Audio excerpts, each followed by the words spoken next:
Dracula's Guest, by Bram Stoker. When we started for our drive, the sun was shining brightly on Munich, and the air was full of the joyousness of early summer. Just as we were about to depart, Herr Delbruck, the maître d'hôtel of the Quatre Saisons, where I was staying, came down, bareheaded, to the carriage, and after wishing me a pleasant drive, said to the coachman, still holding his hand on the handle of the carriage door, "Remember, you are back by nightfall. The sky looks bright, but there is a shiver in the north wind that says there may be a sudden storm. But I am sure you will not be late." Here he smiled and added, "For you know what night it is." Johann answered with an emphatic, "Ja, mein Herr," and touching his hat, drove off quickly. When we had cleared the town, I said, after signalling to him to stop, "Tell me, Johann, what is tonight?" He crossed himself, as he answered laconically, "Walpurgis Nacht." Then he took out his watch, a great old-fashioned German silver thing as big as a turnip, and looked at it, with his eyebrows gathered together and a little impatient shrug of his shoulders. I realized that this was his way of respectfully protesting against the unnecessary delay, and sank back in the carriage, merely motioning him to proceed. He started off rapidly, as if to make up for lost time. Every now and then the horses seemed to throw up their heads and sniffed the air suspiciously. On such occasions I often looked round in alarm. The road was pretty bleak, for we were traversing a sort of high, wind-swept plateau. As we drove, I saw a road that looked but little used, and which seemed to dip through a little winding valley. It looked so inviting that, even at the risk of offending him, I called Johann to stop, and when he had pulled up I told him I would like to drive down that road. He made all sorts of excuses, and frequently crossed himself as he spoke. This somewhat piqued my curiosity, so I asked him various questions. He answered fencingly, and repeatedly looked at his watch in protest. Finally I said, "Well, Johann, I want to go down this road. I shall not ask you to come unless you like. But tell me why you do not like to go. That is all I ask." For answer he seemed to throw himself off the box, so quickly did he reach the ground. Then he stretched out his hands appealingly to me and implored me not to go. There was just enough of English mixed with the German for me to understand the drift of his talk. He seemed always just about to tell me something, the very idea of which evidently frightened him, but each time he pulled himself up, saying, as he crossed himself, "Walpurgis Nacht." I tried to argue with him, but it was difficult to argue with a man when I did not know his language. The advantage certainly rested with him, for although he began to speak in English, of a very crude and broken kind, he always got excited and broke into his native tongue, and every time he did so he looked at his watch. Then the horses became restless and sniffed the air. At this he grew very pale, and looking around in a frightened way, he suddenly jumped forward, took them by the bridles and led them on some 20 feet. I followed, and asked why he had done this. For answer he crossed himself, pointed to the spot we had left, and drew his carriage in the direction of the other road, indicating a cross, and said, first in German, then in English, "Buried him what killed themselves." I remembered the old custom of burying suicides at crossroads. Ah, I see, a suicide. How interesting. But for the life of me I could not make out why the horses were frightened.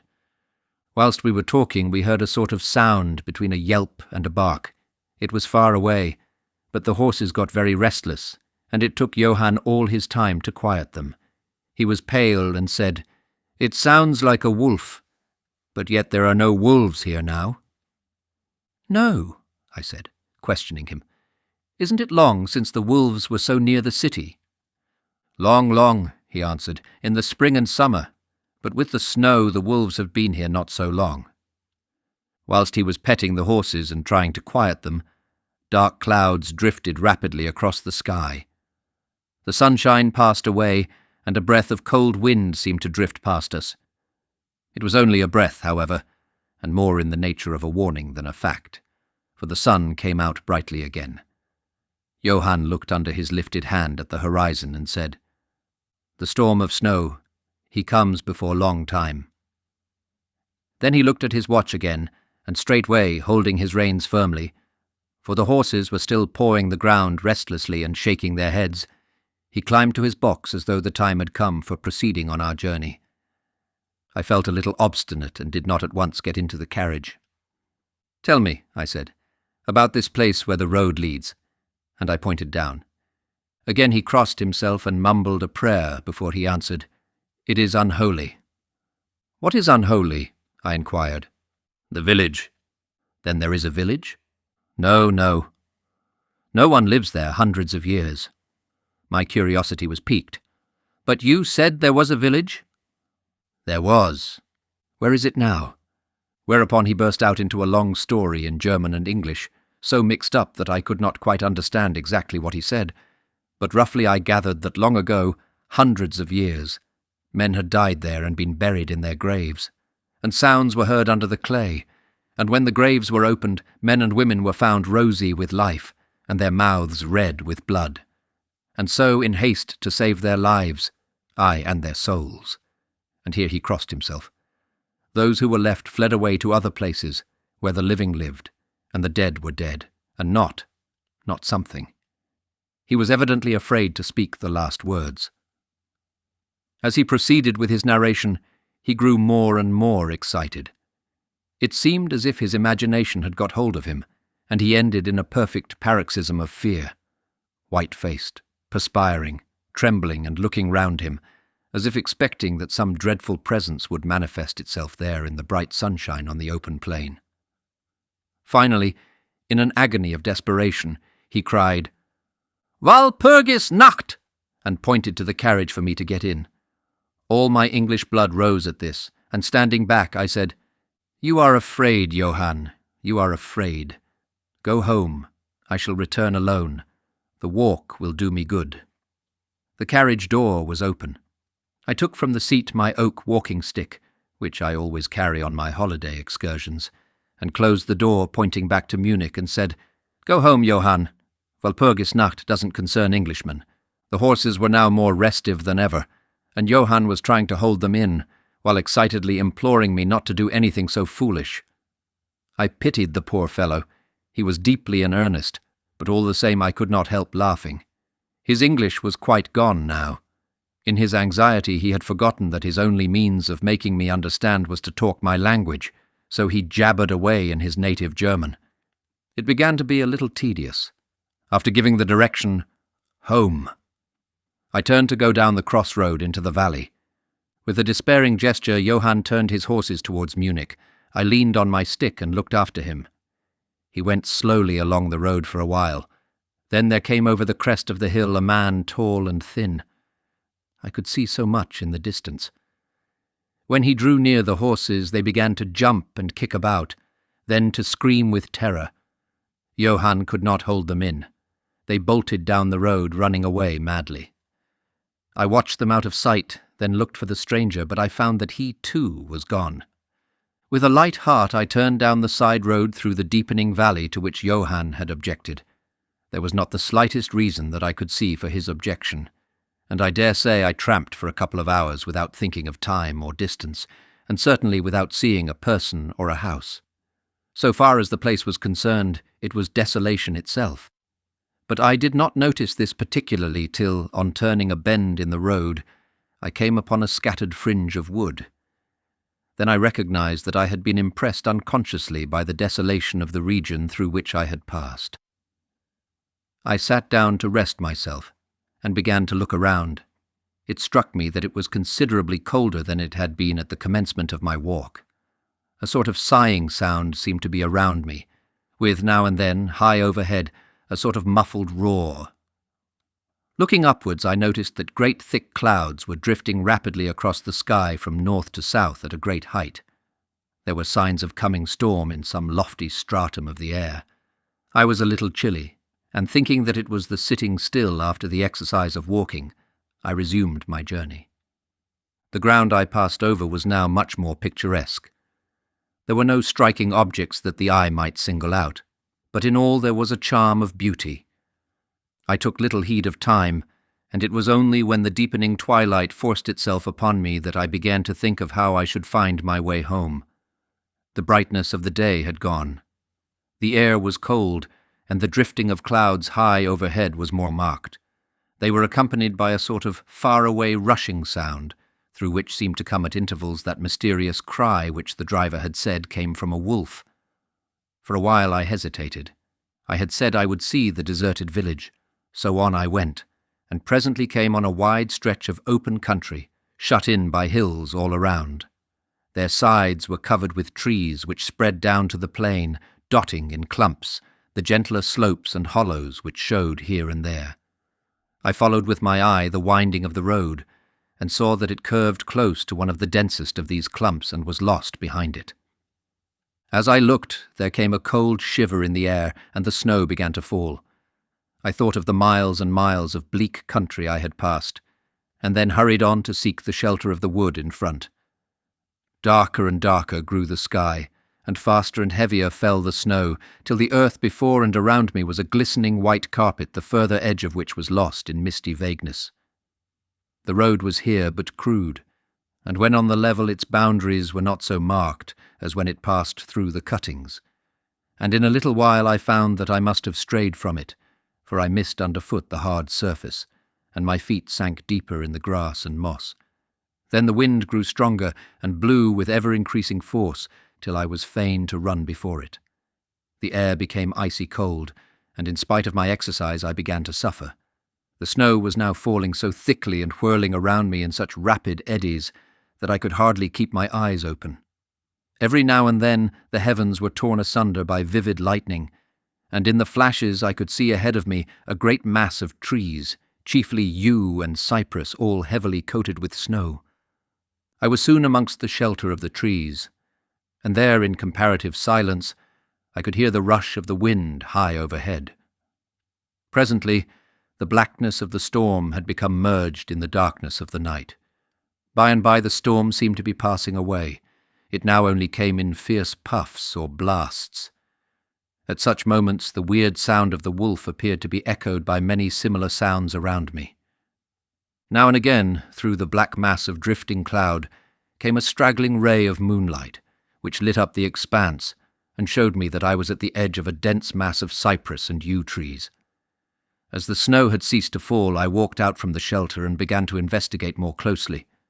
It appeared to me that, amongst so many old foundations as I had passed, there might be still standing a house in which, though in ruins, I could find some sort of shelter for a while.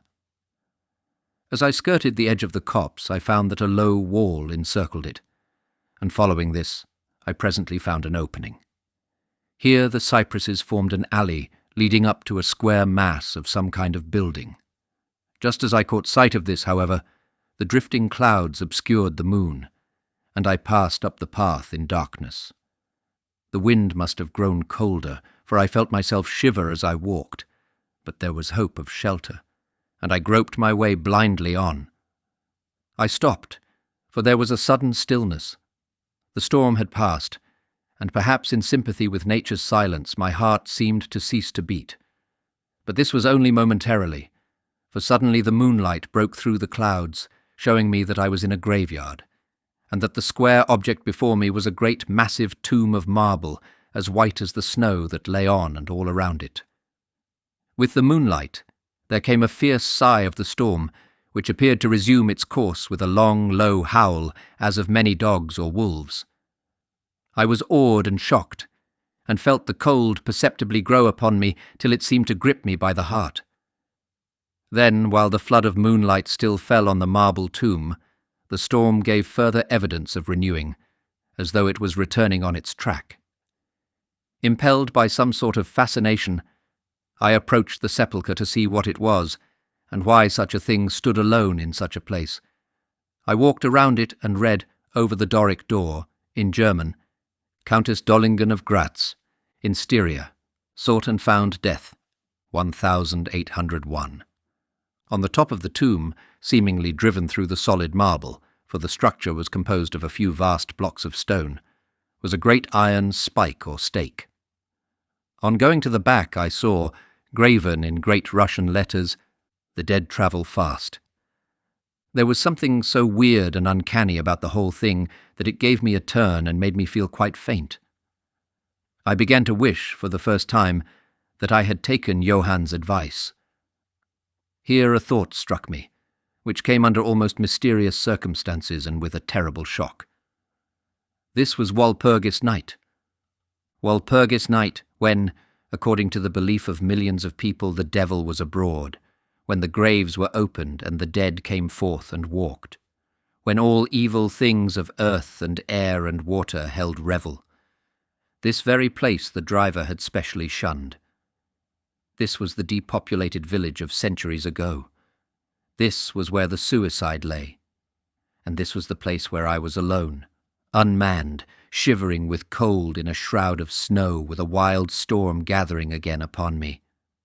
It took all my philosophy, all the religion I had been taught, all my courage, not to collapse in a paroxysm of fright. And now a perfect tornado burst upon me. The ground shook as though thousands of horses thundered across it, and this time the storm bore on its icy wings, not snow, but great hailstones which drove with such violence that they might have come from the thongs of Balearic slingers. Hailstones that beat down leaf and branch, and made the shelter of the cypresses of no more avail than though their stems were standing corn. At the first I had rushed to the nearest tree, but I was soon fain to leave it, and seek the only spot that seemed to afford refuge, the deep Doric doorway of the marble tomb.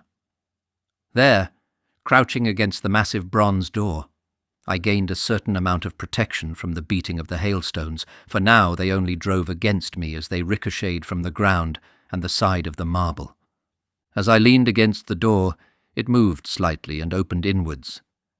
The shelter of even a tomb was welcome in that pitiless tempest, and I was about to enter it when there came a flash of forked lightning that lit up the whole expanse of the heavens. In the instant, as I am a living man, I saw, as my eyes were turned into the darkness of the tomb, a beautiful woman with rounded cheeks and red lips, seemingly sleeping on a bier. As the thunder broke overhead, I was grasped as by the hand of a giant and hurled out into the storm.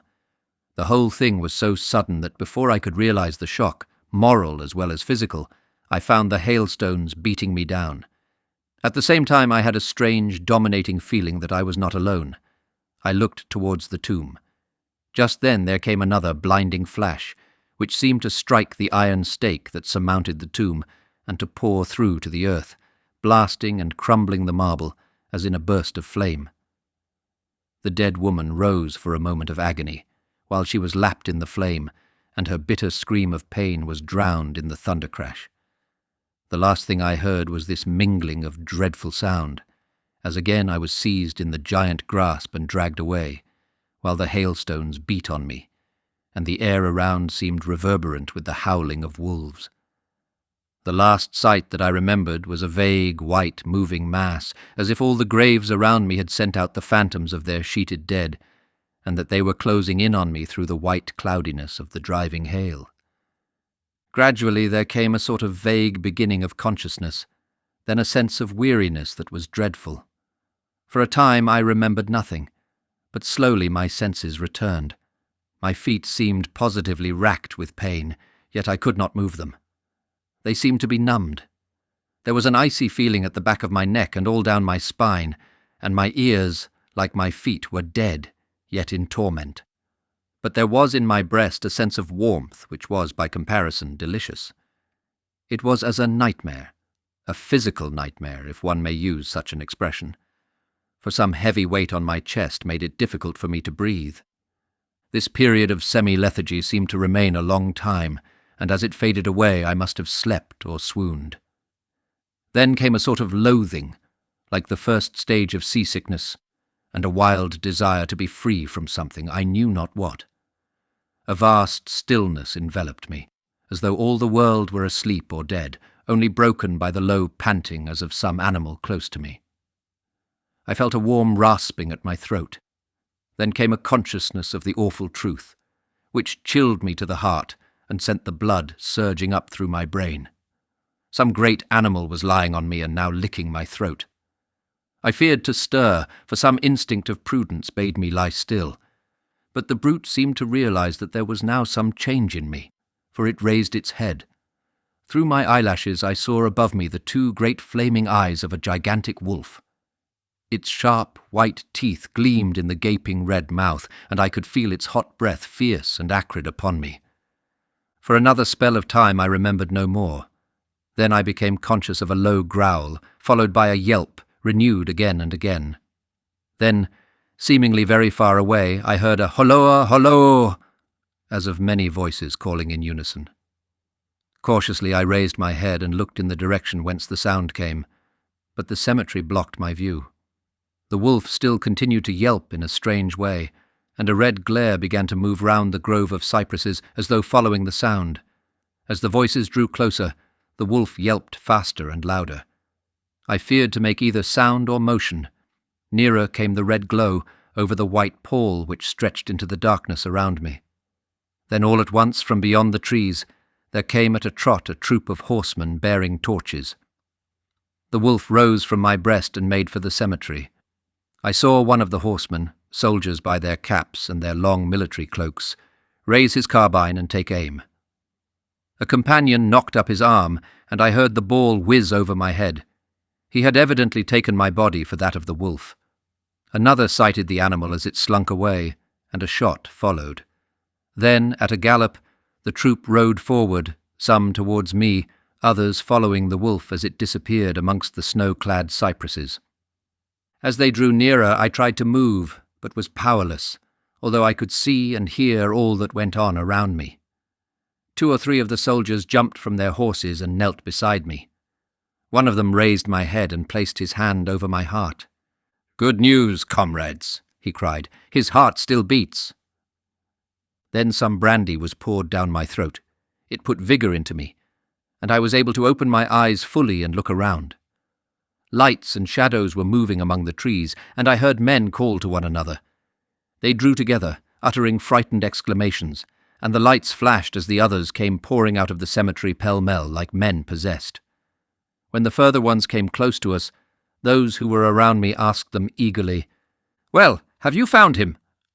The reply rang out hurriedly, "No, no! Come away quick, quick! This is no place to stay, and on this of all nights!" "What was it?" was the question, asked in all manner of keys. The answer came variously and all indefinitely, as though the men were moved by some common impulse to speak, yet were restrained by some common fear from giving their thoughts. Indeed, gibbered one, whose wits had plainly given out for the moment. "A wolf, and yet not a wolf," another put in shudderingly. "No use trying for him without the sacred bullet," a third remarked in a more ordinary manner. "Serve us right for coming out on this night. Truly we have earned our 1,000 marks," were the ejaculations of a fourth. "There was blood on the broken marble," another said after a pause. "The lightning never brought that there. And for him, is he safe? Look at his throat. See, comrades, the wolf has been lying on him and keeping his blood warm." The officer looked at my throat and replied, "He is all right. The skin is not pierced." What does it all mean? We should never have found him but for the yelping of the wolf. "What became of it?" asked the man who was holding up my head, and who seemed the least panic-stricken of the party, for his hands were steady and without tremor. On his sleeve was the chevron of a petty officer. "It went to its home," answered the man, whose long face was pallid, and who actually shook with terror as he glanced around him fearfully. "There are graves enough there in which it may lie. Come, comrades, come quickly. Let us leave this cursed spot." The officer raised me to a sitting posture, as he uttered a word of command. Then several men placed me upon a horse.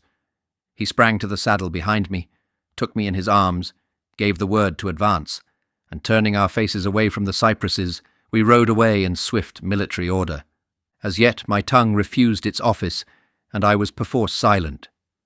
I must have fallen asleep, for the next thing I remembered was finding myself standing up, supported by a soldier on each side of me. It was almost broad daylight, and to the north a red streak of sunlight was reflected, like a path of blood, over the waste of snow. The officer was telling the men to say nothing of what they had seen, except that they found an English stranger guarded by a large dog. "Dog? That was no dog," cut in the man who had exhibited such fear. "I think I know a wolf when I see one." The young officer answered calmly, "I said a dog." "Dog," reiterated the other ironically. It was evident that his courage was rising with the sun, and pointing to me, he said, "Look at his throat." "Is that the work of a dog, master?"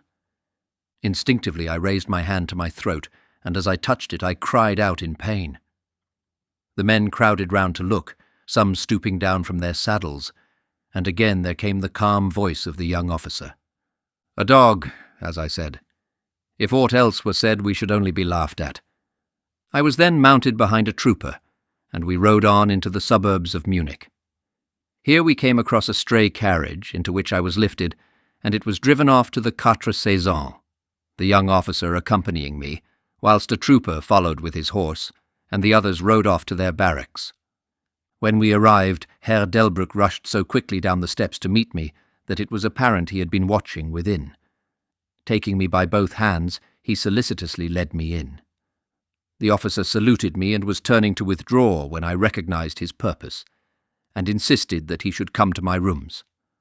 Over a glass of wine I warmly thanked him and his brave comrades for saving me.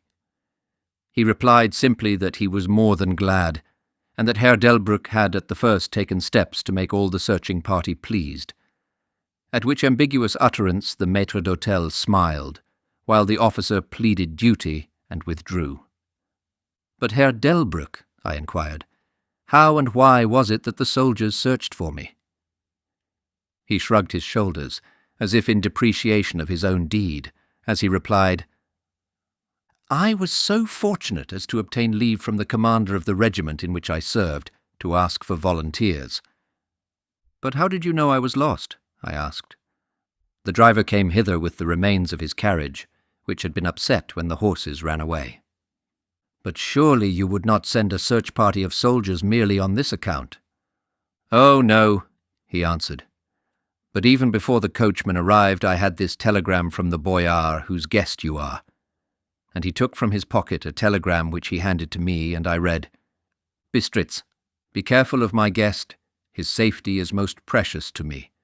Should aught happen to him, or if he be missed, spare nothing to find him and ensure his safety.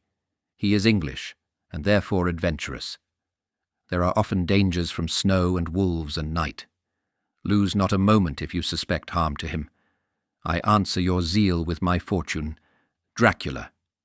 As I held the telegram in my hand, the room seemed to whirl around me, and if the attentive maître d'hôtel had not caught me, I think I should have fallen. There was something so strange in all this, something so weird and impossible to imagine, that there grew on me a sense of my being in some way the sport of opposite forces, the mere vague idea of which seemed in a way to paralyze me. I was certainly under some form of mysterious protection. From a distant country had come in the very nick of time a message that took me out of the danger of the snow sleep and the jaws of the wolf. The End. Best Audiobooks for Free hopes that you have enjoyed this production of Dracula's Guest by Bram Stoker. Please like this video and subscribe to our channel on YouTube and Rumble, as your like and subscription are the support we need to create more great free content. Please look to our website at bestaudiobooksforfree.com for a complete list of our audiobooks.